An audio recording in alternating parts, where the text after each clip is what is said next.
ఇటీవల కురిసిన భారీ వర్షాలు ఆసిఫాబాద్ జిల్లాలో రైతులకు తీవ్ర నష్టాలు మిగిల్చాయి. కష్టాలు కోర్చి వేసిన పంటంతా నీటిపాలైంది. ముఖ్యంగా కాగజ్ నగర్ డివిజన్ రైతులకు తీవ్ర నష్టాన్ని మిగిల్చాయి వర్షాలు. అత్యధికంగా దహేగాం మండలంలో పంటలు నీట మునిగాయి. సుమారుగా 2000 ఎకరాల పత్తి పంటలు నీటిపాలయ్యాయి. 718 ఎకరాల వరి పంటలకు నష్టం వాటిల్లింది. రెండో స్థానంలో బెజ్జూరు మండలం ఉంది.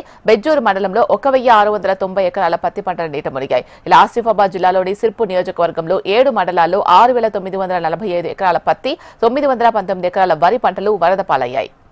సార్ మా చిన్న తిమ్మాపూర్ గ్రామం. మాకు ఈ ఎర్రవాగు వల్ల మొత్తం పంటలన్నీ నష్టపోయినాం సార్.